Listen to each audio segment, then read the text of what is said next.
Dalam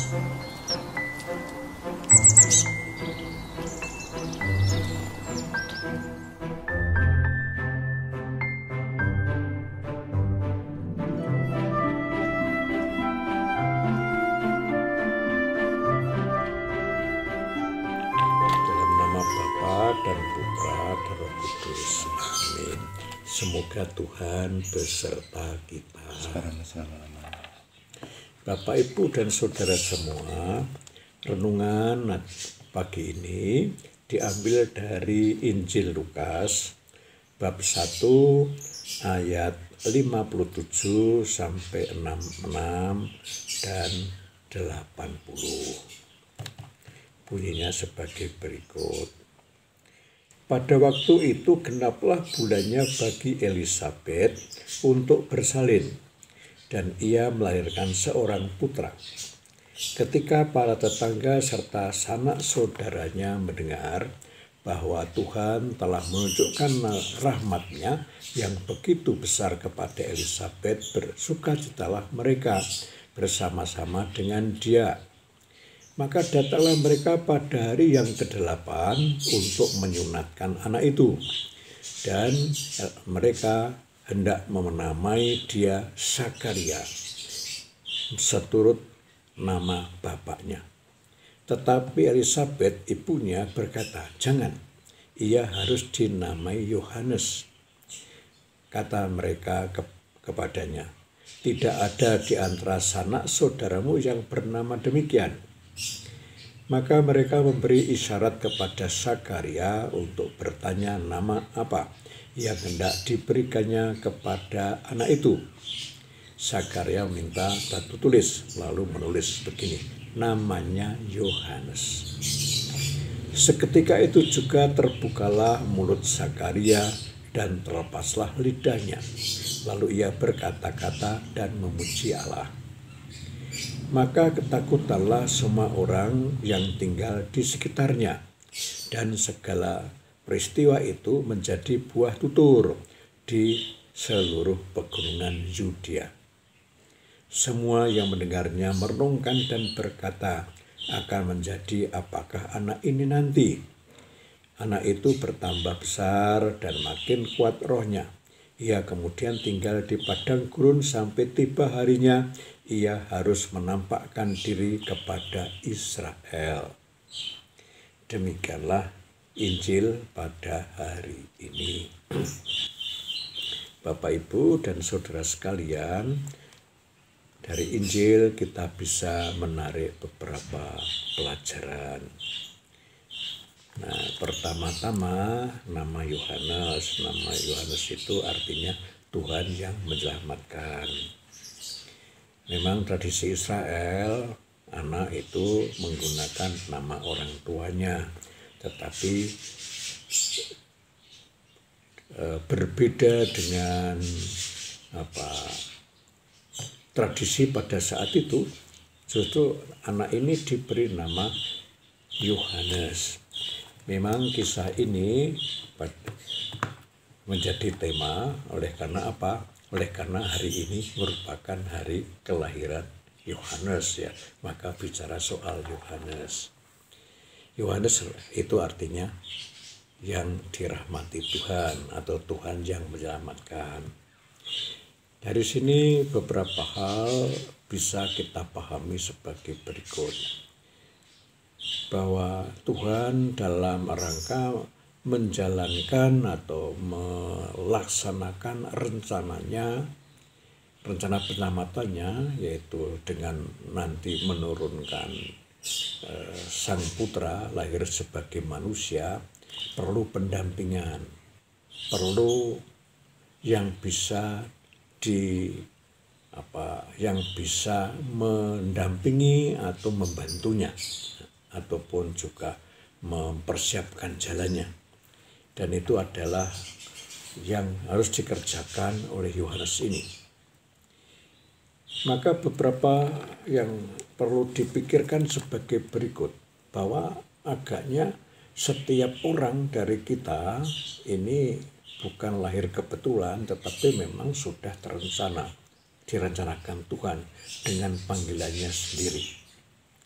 Namun kita juga perlu memahami yang namanya panggilan itu perlu juga dipersiapkan dengan baik. Ataupun mungkin lebih jelasnya begini, bahwa jadi tokoh-tokoh itu bukan muncul begitu saja.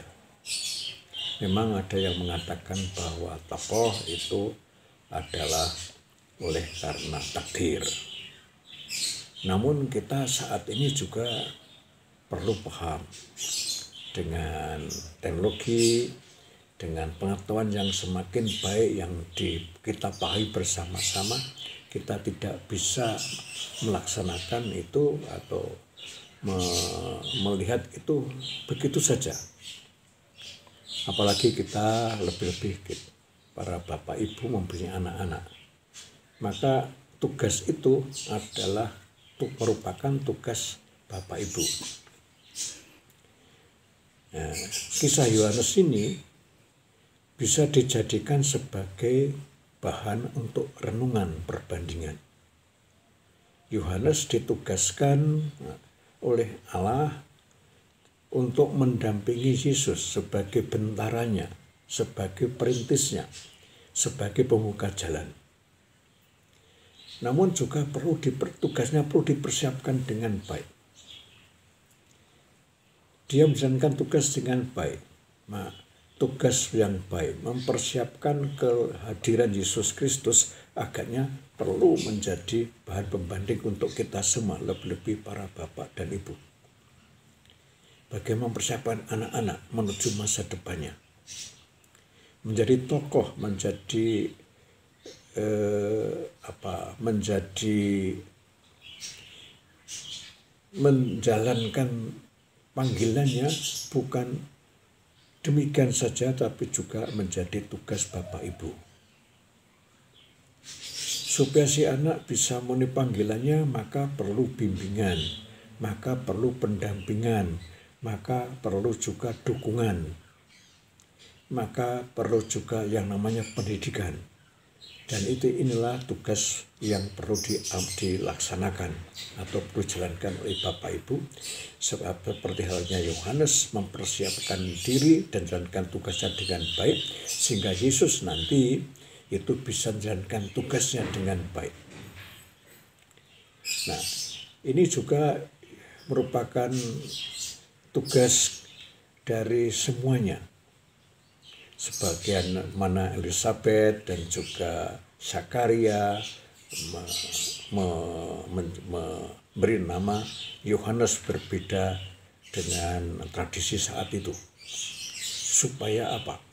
Supaya si Yohanes memang sungguh-sungguh muncul sebagai perintis, sebagai membuka jalan bagi Yesus.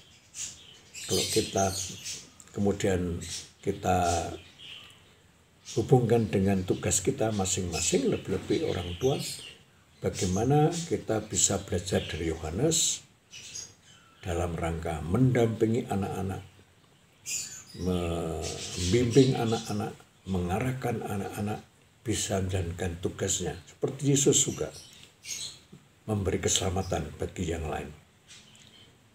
Dan anak-anak kita menjadi agen-agen keselamatan bagi sesamanya. Bapak, Ibu, dan saudara sekalian, itu yang bisa saya utarakan sebagai bahan renungan untuk hari ini. Marilah kita berdoa. Tuhan, demikian upaya kami untuk memahami sapaan-Mu melalui Injil pada hari ini dalam rangka merayakan pesta kelahiran Santo Yohanes. Semoga kami semakin memahami tugas kami masing-masing secara bertanggung jawab, yaitu dalam rangka mendampingi, membimbing, mengarahkan, menyediakan fasilitas-fasilitas pendukung agar anak-anak bisa memasuki dan juga menjalankan tugasnya dengan baik. Menjadi agen-agen keselamatan, meneruskan karya Yesus yang belum selesai. Menjadi agen keselamatan pada sesamanya dalam situasi kondisi yang sesuai dengan keadaannya, dengan tuntutannya saat itu, dengan perkembangan ataupun tuntutannya yang ada. Semoga Tuhan berkenan untuk memberkati. Semuanya itu kami mohon melalui Kristus Tuhan kami. Semoga Tuhan menyertai kita semua dan membimbing kita dengan berkat-Nya dalam nama Bapa dan Putra dan Roh Kudus. Amin.